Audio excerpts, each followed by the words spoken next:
Welcome back. For this week's Inside Business, we've got a very special story for you. It's about empowering women in rural areas to help them overcome personal and domestic issues by starting their own businesses. It's all done through the efforts of an 80-year-old young lady. Roger Dwarika met Rose Rajbansee at the agricultural fair in November. Here's her story. This is Rose Rajbansee. She's 80 years old. And she's one of the unsung heroes, if you like, empowering women in rural communities.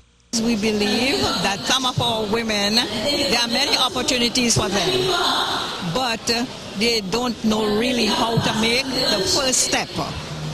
Once they know how to make the first step, they always can pass what you have taught them.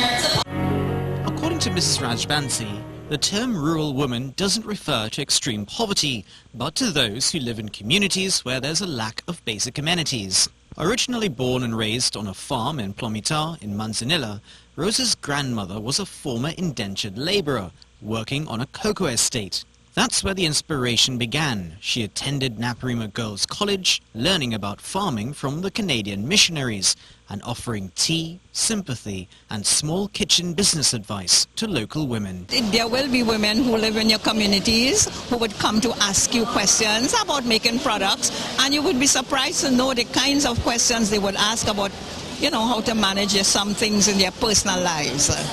Like, for example, they will say, soon as the man come, he looking to hit them a lash. Things like, what do you think I could do? So I say, if the man come and run and hide, or anything like that. Rose works in her own kitchen, producing the jams, wines and preservatives. It's also the place she teaches women to become empowered through growing small gardens, developing their own recipes and selling their products on roadside stalls or even via social media. We try to develop as many mango products as we could. So we have like mango jam, and then we have those products behind your back there, which would be like kuchelas and anchars, and then we have local wines. Not that we want people to become alcoholic, but making use of local fruit. What's it made of? This one is kaimit in my hand.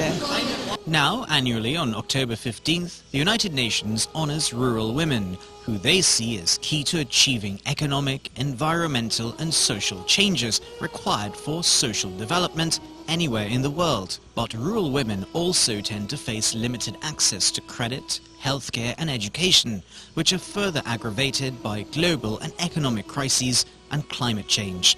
In Trinidad, it's also the 20th anniversary of the local UN-backed NGO that works with Mrs. Rajbansee. Whether we are in business, whether we're in agriculture, whether we're in education, and I'm identifying these areas because this year we are honoring the women who have supported in those areas the agricultural sector. Rose Rajbansee is one of those inspiring women in Trinidad who's never asked for praise for her work. Yet she manages to selflessly inspire and help women in her area by encouraging them to believe that they are important to the local and national economy through their small contributions. Roger Dwarika, see Inside Business.